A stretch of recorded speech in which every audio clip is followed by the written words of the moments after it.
Hola, ¿qué tal? Mi nombre es Ana Praderio. Voy a leer un cuento de Walter Pfeiffer. Él es compañero en el taller de escritura y lectura que hacemos acá en General Rodríguez.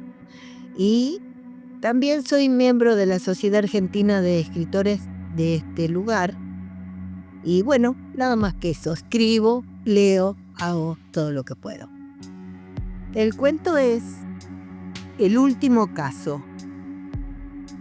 Era una jornada extenuante en Buenos Aires. La furia del sol del mediodía se había fugado hacía rato rumbo a las estrellas, pero la ciudad aún se sentía como una sopa húmeda y espesa sobre la piel.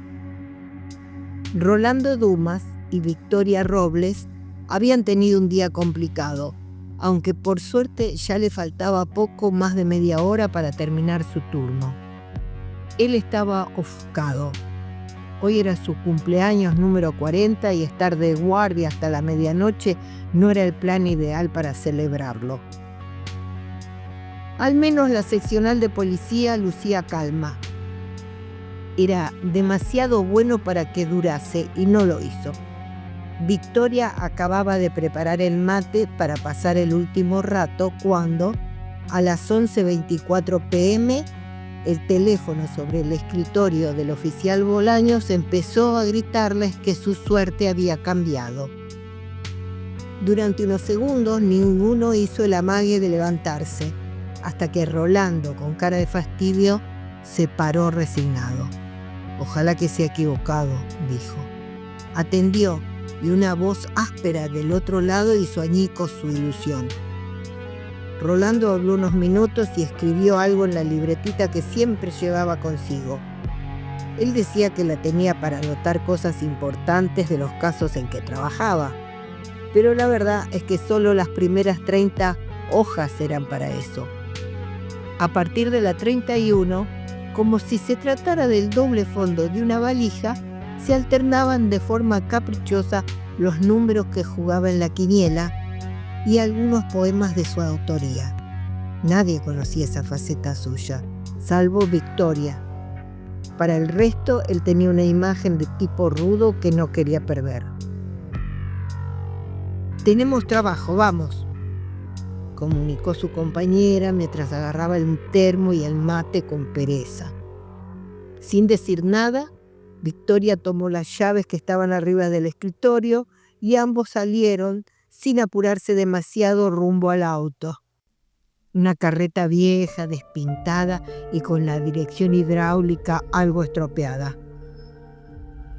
Ella se sentó en el lugar del conductor.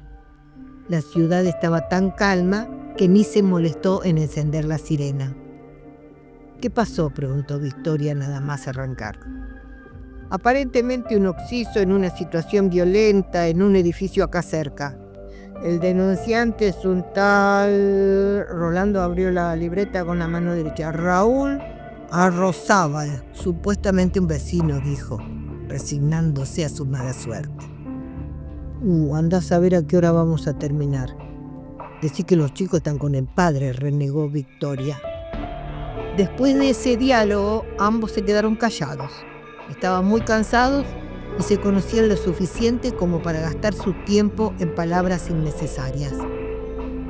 Mientras miraba por la ventanilla, Rolando empezó a recordar, vaya uno a saber por qué, cómo se habían desarrollado las cosas con su compañera. Ambos eran bastante más jóvenes cuando se conocieron patrullando las calles. Después de unos meses trabajando 10 horas todos los días, codo a codo, él la sorprendió una tarde invitándola a cenar. A partir de ahí y durante 4 años fueron pareja, mucho más felices al principio que hacia el final. El compartir juntos las 24 horas todos los días había erosionado su relación y las peleas eran algo cotidiano por ese entonces. Cuando finalmente terminaron, la chica pidió el traslado y a él le pareció bien. Lamentablemente no lo obtuvo, por lo que la vida de ambos durante los siguientes 2 años fue verdaderamente una tortura. Hasta que en un asalto a una ferretería, Rolando, con la agilidad de un felino, cruzó frente a la bala que iba destinada a la cabeza de Victoria. Parecía una película de acción, pero no lo era. Afortunadamente el disparo dio en su clavícula y no tuvo mayor gravedad, aunque gozó de un par de meses de licencia paga. Lo cierto es que su relación tuvo una segunda oportunidad, esta vez desde la amistad. Y a decir verdad, todo funcionó a las mil maravillas desde entonces, convirtiéndose con el tiempo en grandes compinches. En el medio de esos 10 años, ella se juntó con un subcomisario de San Telmo y tuvieron 2 mellizos. El tipo resultó ser un violento y la cosa se terminó disolviendo antes de que los chicos empezaran el jardín de infantes. Rolando, por su parte, tuvo problemas por apretar a un informante de manera excesiva. Le gatilló la cabeza varias veces y lo golpeó en busca del paradero de un sospechoso de robo automotor. A raíz de ese hecho estuvieron a punto de echarlo de la fuerza.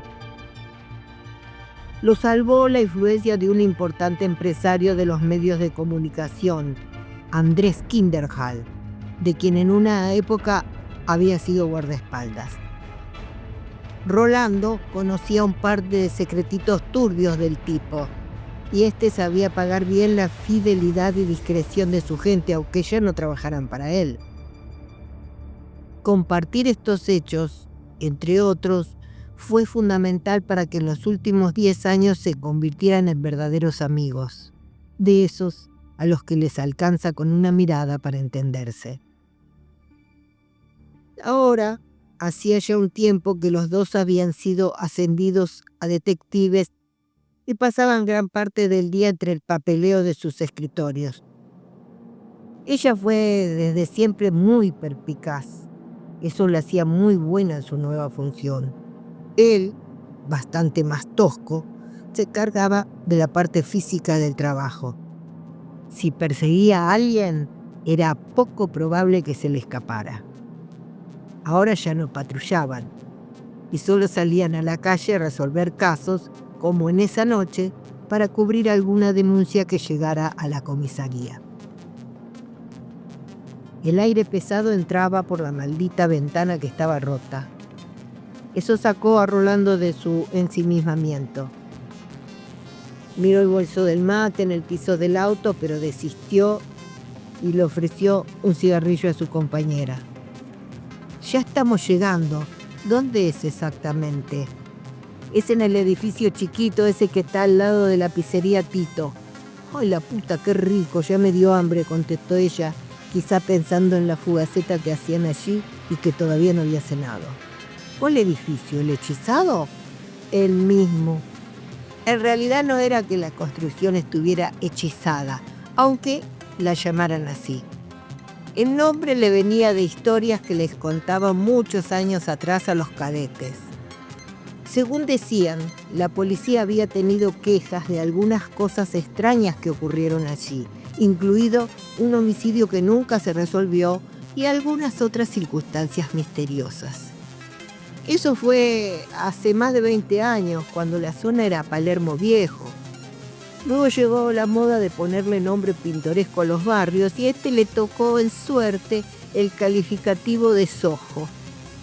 Los precios de los inmuebles se dispararon abruptamente y el hechizado fue vendido y ayornado de acuerdo a los nuevos vientos que soplaban.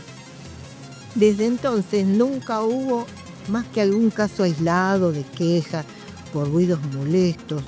A lo sumo alguna vecina que denunció que al pasar le tiraron cosas de los pisos superiores.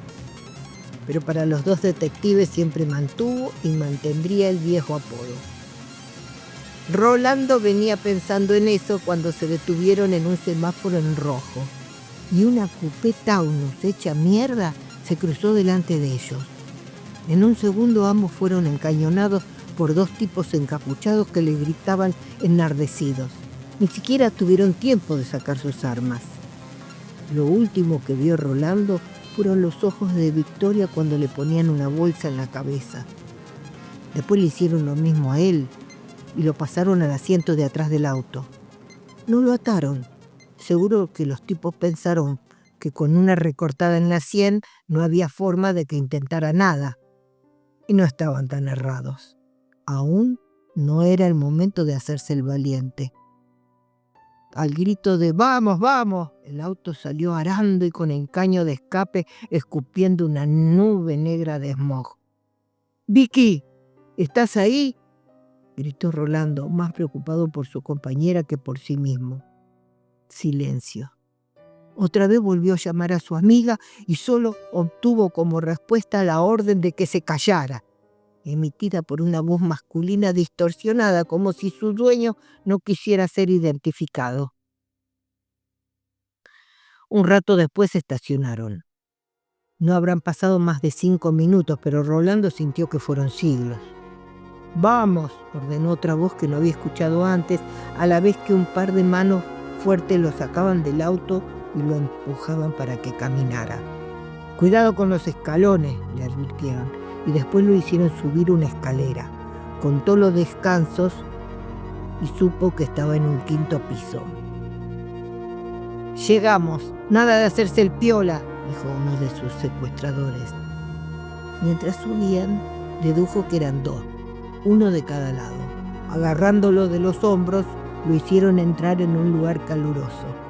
Nada más, al atravesar la puerta llegó hasta él un aroma a comida recalentada, empujada por el aire de un ventilador ruidoso. Entonces supo que había llegado el momento que estuvo esperando desde que lo agarraron. Desde hacía muchos años llevaba un cuchillo escondido en su antebrazo derecho.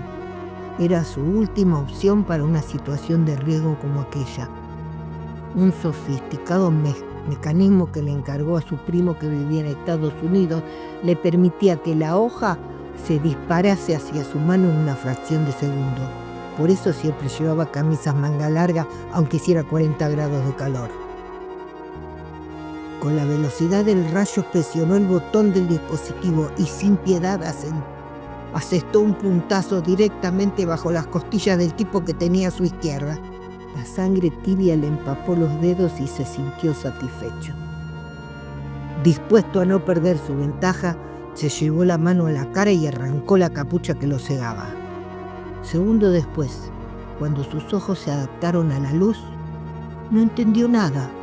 Al ver a su derecha al oficial Bolaños que lo miraba descompuesto. Entonces volvió la vista a la izquierda y automáticamente deseó no haberlo hecho.